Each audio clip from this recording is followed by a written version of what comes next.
Hi friends, welcome to unboxing Kannada. ನಾನಿವತ್ತು Insta 360 ಒಂದು camera ಏನಿದೆ, ಈ ಕ್ಯಾಮ್ರಾದ ಒಂದು ವಿಡಿಯೋ ಟೆಸ್ಟನ್ನು ಮಾಡ್ತಾಯಿದ್ದೀನಿ. ಅಂದರೆ ವಿಡಿಯೋ ರಿವ್ಯೂ. ನಾನು ಏನು ಅನ್ಬಾಕ್ಸ್ ಮಾಡಿದ್ದೀನಿ, ಅನ್ಬಾಕ್ಸ್ ಮಾಡಿದಂತಹ ವಿಡಿಯೋನ ಹಾಕಿದ್ದೆ. ಬಟ್ ಇವತ್ತು ವಿದೌಟ್ ಮೈಕ್ ನಾನು ಒಂದು ವಿಡಿಯೋ ರಿವ್ಯೂವನ್ನು ಮಾಡ್ತಾಯಿದ್ದೀನಿ. ಈ ಒಂದು ವಿಡಿಯೋ ರಿವ್ಯೂವಲ್ಲಿ ಯಾವ ಆ್ಯಂಗಲಲ್ಲಿ ಯಾವ ರೀತಿ ವಿಡಿಯೋ ತೊಗೊಳ್ಬೋದು ಅಂತ ಹೇಳುವಂಥ ವಿಚಾರವನ್ನು ನಾನು ನಿಮಗೆ ತಿಳಿಸ್ಕೊಡುವಂಥ ಒಂದು ಸಣ್ಣ ಪ್ರಯತ್ನ ಮಾಡ್ತೀನಿ.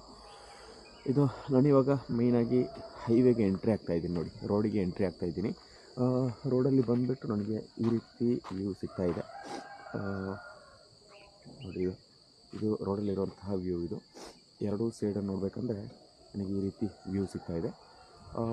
ನಾನು ವಿಡಿಯೋದಲ್ಲಿ ನಾರ್ಮಲಾಗಿ ನಾನು ಇಂದು ವಿಡಿಯೋನ ತಗೋಬೇಕಂದ್ರೆ ವಿಡಿಯೋದಲ್ಲಿಟ್ಟು 4K 60 ಫ್ರೇಮ್ ರೆಸೊಲ್ಯೂಷನ್ ಇಟ್ಕೊಂಡಿದ್ದೀನಿ.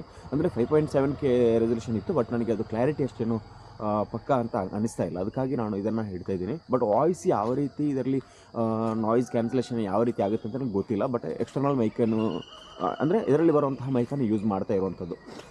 ಈ ಒಂದು ವಿಡಿಯೋವನ್ನು ನಾನು ಬೇರೆ ಬೇರೆ ಆ್ಯಂಗಲಲ್ಲಿ ತೆಗೆದು ನಿಮಗೆ ಫುಟೇಜನ್ನು ಅಪ್ಲೋಡ್ ಮಾಡ್ತೀನಿ. ಇನ್ಸ್ಟಾ 360 ಬೆಟರ್ ಯಾಕೆ, ಇಲ್ಲಾಂದರೆ ಅಂದರೆ ಈ ಸಣ್ಣ ಪ್ರೈಸ್ ರೇಂಜಲ್ಲಿ ನಮಗೆ ಇನ್ಸ್ಟಾ 360 ಲಾಭ ಇದೆಯಾ ಅಂತ ಹೇಳುವಂಥ ಎಲ್ಲ ವಿಚಾರಗಳನ್ನು ಈ ಒಂದು ವಿಡಿಯೋದಲ್ಲಿ ಇನ್ಕ್ಲೂಡ್ ಮಾಡ್ತಾ ಹೋಗ್ತೀನಿ. ಜೊತೆಗೆ ನನ್ನ ಕೈಯಲ್ಲಿರುವಂಥದ್ದು ಅಡೋಫಿಸ್ ಅವರದ್ದು 1.2 ಮೀಟರ್ ಬರುವಂತಹ ಒಂದು ಸೆಲ್ಫಿ ಸ್ಟಿಕ್. ಯಾಕಂದರೆ ಇನ್ವಿಸಿಬಲ್ ಸ್ಟಿಕ್. ನಾನು ಇವರದ್ದು ಇನ್ಸ್ಟಾ 360 ಅವರದ್ದು ಸ್ಟಿಕ್ ತೊಗೋಬೇಕು ಅಂತ ಪ್ಲ್ಯಾನ್ ಮಾಡಿದ್ದೆ. ಬಟ್ 2100 ರೂಪಾಯಿ ಕೊಡೋದಕ್ಕಿಂತ ನನಗೆ ಇದು 839 ರೂಪಾಯಿಗೆ ಈ ಒಂದು ಸ್ಟಿಕ್ ಸಿಕ್ಕಿದೆ. ಈ ಒಂದು ಸ್ಟಿಕ್ಕನ್ನು ನಾನು ಪಿನ್ ಮಾಡಿಟ್ಟಿರ್ತೀನಿ, ಯಾರಾದರೂ ಬೇಕಂದರೆ ಪರ್ಚೇಸ್ ಮಾಡ್ಕೋಬೋದು. ಬನ್ನಿ ವಿಡಿಯೋವನ್ನು ಸ್ಟಾರ್ಟ್ ಮಾಡೋಣ. ಸುಮ್ಮನೆ ಯಾಕೆ ಲ್ಯಾಗ್ ಮಾಡ್ತಾ ಹೋಗುವಂಥದ್ದು. ಅದಕ್ಕಿಂತ ಮೊದಲು ನೀವೇನಾದರೂ ನಮ್ಮ ಚಾನಲನ್ನು ಸಬ್ಸ್ಕ್ರೈಬ್ ಮಾಡಿಲ್ಲ ಅಂದರೆ ಈಗಲೇ ಸಬ್ಸ್ಕ್ರೈಬ್ ಮಾಡಿ, ಪಕ್ಕದಲ್ಲಿರುವ ಬೆಲ್ಲೈಕನ್ ಟ್ಯಾಪ್ ಮಾಡಿ ಸಪೋರ್ಟ್ ಮಾಡಿ. ಅದೇ ರೀತಿ ಫೇಸ್ಬುಕ್ ಹಾಗೂ ಇನ್ಸ್ಟಾದಲ್ಲಿ ನಮ್ಮ ವೀಡಿಯೋವನ್ನು ವೀಕ್ಷಿಸ್ತಾ ಇದ್ದರೆ ಪೇಜನ್ನು ಫಾಲೋ ಮಾಡಲಿಕ್ಕೆ ಮರಿಬೇಡಿ ಅಂತ ಹೇಳ್ತಾ ಬನ್ನಿ ಸ್ಟಾರ್ಟ್ ಮಾಡೋಣ.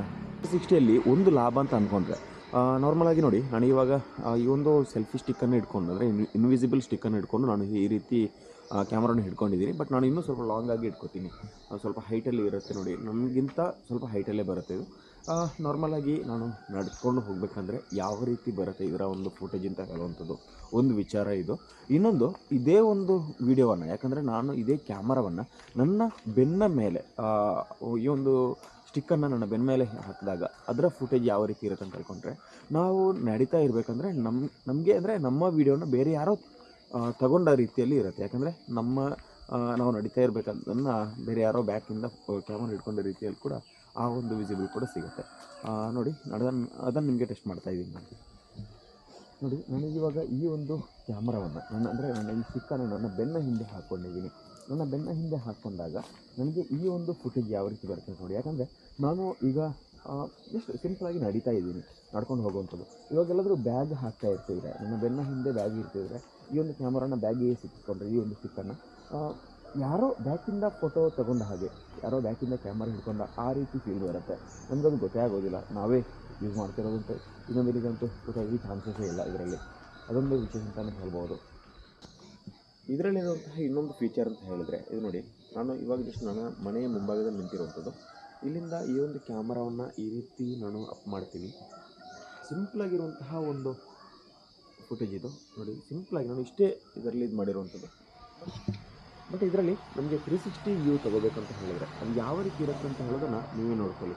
ನಾರ್ಮಲ್ ಆಗಿರುವಂತಹ ಒಂದು ಫುಟೇಜ್ ಇದು. ಇದರಲ್ಲಿ ಏನೋ ಎಡಿಟ್ ಮಾಡಲಿಕ್ಕೆ ನಿಲ್ಲೋದು, ಬಟ್ ನಾರ್ಮಲಾಗಿ ಇರುವಂತಹ ಫುಟೇಜ್ ಇದು.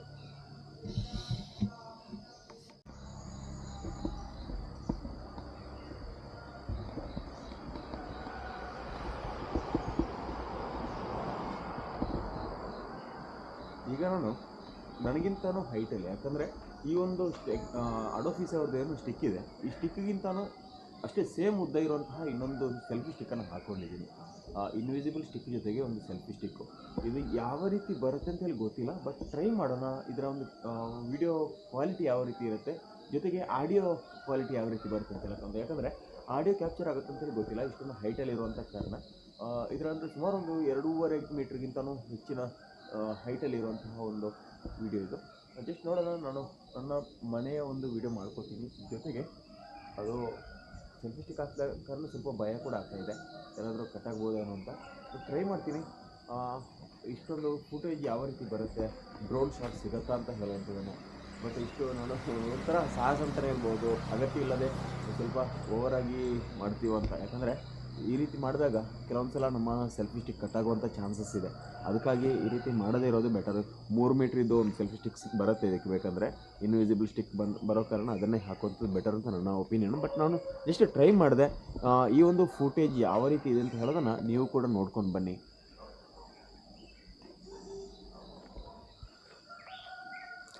ಇದರಲ್ಲಿ ನನಗೆ ಇಷ್ಟ ಆಗಿರುವಂಥ ಫ್ಯೂಚರ್ ಅಂತ ಹೇಳಿದರೆ, ಒಂದು ವಾಯ್ಸ್ ಕಮಾಂಡಲ್ಲಿ ಕಂಟ್ರೋಲ್ ಮಾಡಲಿಕ್ಕೆ ಆಗುತ್ತೆ ಅಂತ ಹೇಳುವಂಥ ವಿಚಾರ. ಅಂದರೆ ಸ್ಟಾರ್ಟ್ ರೆಕಾರ್ಡಿಂಗ್, ಸ್ಟಾಪ್ ರೆಕಾರ್ಡಿಂಗ್ ಅಂತ ಹೇಳಿದ್ರೆ ನಮಗೆ ರೆಕಾರ್ಡಿಂಗ್ ಸ್ಟಾರ್ಟ್ ಆಗುತ್ತೆ, ಜೊತೆಗೆ ಸ್ಟಾಪ್ ಕೂಡ ಮಾಡಲಿಕ್ಕಾಗುತ್ತೆ ಜಸ್ಟ್ ವಾಯ್ಸ್ ಕಮಾಂಡಲ್ಲಿ. ಅದೊಂದು ನನಗೆ ಇಷ್ಟ ಆಗಿರುವಂಥ ಫೀಚರ್ ಅಂತಲೇ ಹೇಳ್ಬೋದು.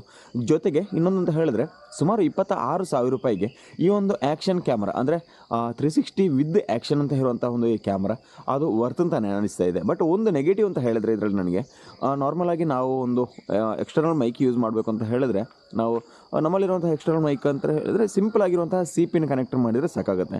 ಬಟ್ ಇದಕ್ಕೆ ಆ ಒಂದು ಕನೆಕ್ಟರ್ ಹಾಕಿದರೆ ಸಾಕಾಗಲ್ಲ. ಯಾಕಂದರೆ ಇದರಲ್ಲಿ ಇದರದೇ ಆದಂತಹ ದೊಡ್ಡ ಮಟ್ಟದಲ್ಲಿರುವಂತಹ ಒಂದು ಮೈಕನ್ನು ಪರ್ಚೇಸ್ ಮಾಡಬೇಕಾಗುತ್ತೆ.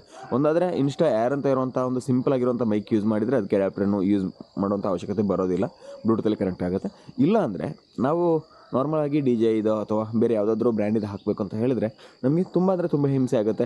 ಅದಕ್ಕೆ ಎಕ್ಸ್ಟ್ರಾ ಒಂದು ಕನೆಕ್ಟರ್ ತೊಗೋಬೇಕು, ಅದಕ್ಕೆ 2,000 ರೂಪಾಯಿ ಪ್ರೈಸ್ ಇದೆ.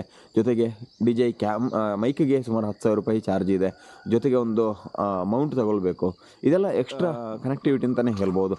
ಅದೆಲ್ಲ ಒಂಥರ ನೆಗೆಟಿವ್ ಅಂತಲೇ ಹೇಳ್ಬೋದು. ಯಾಕಂದರೆ 26,000 ರೂಪಾಯಿ ಕ್ಯಾಮರಕ್ಕೆ ಒಂದು ಮೈಕ್ ಸೆಟ್ ಮಾಡಬೇಕು ಅಂತ ಹೇಳಿದರೆ ಸುಮಾರು 14,000 ರೂಪಾಯಿ ಅಷ್ಟು ಖರ್ಚಿದೆ. ಅದೊಂಥರ ನೆಗೆಟಿವ್ ಅಂತಲೇ ಹೇಳ್ಬೋದು.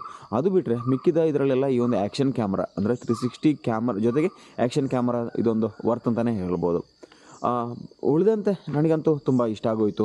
26,000 ರೂಪಾಯಿಗೆ ಒಂಥರ ಹೆವಿ ಅಂತೇನೂ ಅನಿಸಿಲ್ಲ. ಯಾಕಂದರೆ ಇದು ಲಾಂಚ್ ಆಗುವಂಥ ಸಂದರ್ಭದಲ್ಲಿ ಸುಮಾರು 40,000 ರೂಪಾಯಿ ಪ್ರೈಸ್ ಏನೋ ಇತ್ತು. ಬಟ್ ಇವಾಗ 26,000 ರೂಪಾಯಿ ಅಂತ ಹೇಳಿದ್ರೆ ಅದು ಬೆಸ್ಟ್ ಪ್ರೈಸ್ ಅಂತ ಅನಿಸ್ತಾ ಇದೆ. ಕೆಲವರು ಏನೋ ಕಮೆಂಟ್ ಅಂದರೆ ಇದರಲ್ಲಿ ಬೇರೆ ಬೇರೆ ಯೂಟ್ಯೂಬಲ್ಲಿ ರಿವ್ಯೂ ಹಾಕ್ತಾಯಿದ್ರು, ಇದು ಪರ್ಚೇಸ್ ಮಾಡೋಂಥ ಅಂದರೆ X3 ಪರ್ಚೇಸ್ ಮಾಡೋಂಥ ಅವಶ್ಯಕತೆ ಬರೋದಿಲ್ಲ. ನಾನು ಹೇಳೋವಂಥದ್ದು ಬಿಗಿನರ್ಸ್, ಯಾಕಂದರೆ 360 ಯೂಸ್ ಮಾಡೋಂತಹ ಬಿಗಿನರ್ಸ್ ಯಾರಿದ್ದಾರೆ ಅಂಥವರಿಗೆ, ನನ್ನಂಥವರಿಗೆ. ಯಾಕಂದರೆ ನಾನು ಫಸ್ಟ್ ಟೈಮ್ 360 ಯೂಸ್ ಮಾಡ್ತಾ ಇರೋವಂಥದ್ದು. ನನಗೆಲ್ಲ ಸ್ವಲ್ಪ ಸೆಟ್ ಆಗಬೇಕು ಅಂತ ಹೇಳಿದ್ರೆ 26,000 ರೂಪಾಯಿ ಕೊಟ್ಟು, ಇಲ್ಲಾಂದರೆ 30,000 ರೂಪಾಯಿ ಒಳಗಡೆ ಇರುವಂತಹ X3 ಮಾಡೆಲ್, ಬೇಸ್ ಮಾಡೆಲ್ ಸಾಕು ಅಂತ ಅನಿಸ್ತಾ ಇದೆ. ಯಾಕಂದರೆ 30,000 ರೂಪಾಯಿ ವ್ಯತ್ಯಾಸ ಇದೆ ಇದಕ್ಕೆ ಮತ್ತು X5ಗೆ ಇರುವಂಥ ವ್ಯತ್ಯಾಸದಲ್ಲಿ 30,000 ರೂಪಾಯಿ. 30,000 ರೂಪಾಯಿಗಿಂತ ಅದರ ಅರ್ಧಕ್ಕಿಂತ ಕಡಿಮೆಗೆ ಈ ಒಂದು ಮಾಡೆಲ್ ಸಿಗಬೇಕಂತ ಹೇಳಿದ್ರೆ ನಮಗೆ ಇದು ಬೆಟರ್ ಅಂತಲೇ ಅನಿಸ್ತಾ ಇದೆ. ನಿಮ್ಮ ಅಭಿಪ್ರಾಯ ಏನಂತ ಹೇಳೋದನ್ನು ಕಮೆಂಟ್ ಮಾಡಲಿಕ್ಕೆ ಮರಿಬೇಡಿ. ಅದೇ ರೀತಿ ಫೇಸ್ಬುಕ್ ಹಾಗೂ ಇನ್ಸ್ಟಾದಲ್ಲಿ ನಮ್ಮ ವಿಡಿಯೋವನ್ನು ವೀಕ್ಷಿಸ್ತಾ ಇದ್ದರೆ ಪೇಜನ್ನು ಫಾಲೋ ಮಾಡಲಿಕ್ಕೆ ಮರಿಬೇಡಿ. ಈ ವಿಡಿಯೋ ಇಷ್ಟ ಆಗಿದ್ದರೆ ನಮ್ಮ ಈ ಒಂದು ಚಾನಲನ್ನು ಸಬ್ಸ್ಕ್ರೈಬ್ ಮಾಡಲಿಕ್ಕೆ ಮರಿಬೇಡಿ. ಅದೇ ರೀತಿ ಫೇಸ್ಬುಕ್ ಹಾಗೂ ಇನ್ಸ್ಟಾದಲ್ಲಿ ನಮ್ಮ ಚಾನಲನ್ನು ಫಾಲೋ ಮಾಡಿ ಅಂತ ಹೇಳ್ತಾ, ನಿಮ್ಮ ಅಭಿಪ್ರಾಯಗಳನ್ನು ಮುಕ್ತವಾಗಿ ಕಮೆಂಟ್ ಮಾಡಿ. ಅದೇ ರೀತಿ ನೀವೇನಾದರೂ ಇನ್ಸ್ಟಾ 360 ಯೂಸ್ ಮಾಡ್ತಾಯಿದ್ರೆ ಯಾವ ಮಾಡೆಲನ್ನು ಯೂಸ್ ಮಾಡ್ತಾಯಿದ್ರೆ, X3, X4, X5 ಯಾವ ರೀತಿ ಮಾಡೆಲನ್ನು ಯೂಸ್ ಮಾಡ್ತಾಯಿದ್ರಿ, ಜೊತೆಗೆ ಅದರ ಒಂದು ಕ್ವಾಲಿಟಿ ಯಾವ ರೀತಿ ಇದೆ ಅಂತ ಹೇಳೋದನ್ನು ಕಮೆಂಟ್ ಮಾಡಲಿಕ್ಕೆ ಮರಿಬೇಡಿ ಅಂತ ಹೇಳ್ತಾ ಮುಂದಿನ ವಿಡಿಯೋದೊಂದಿಗೆ ಮತ್ತೆ ಭೇಟಿಯಾಗೋಣ.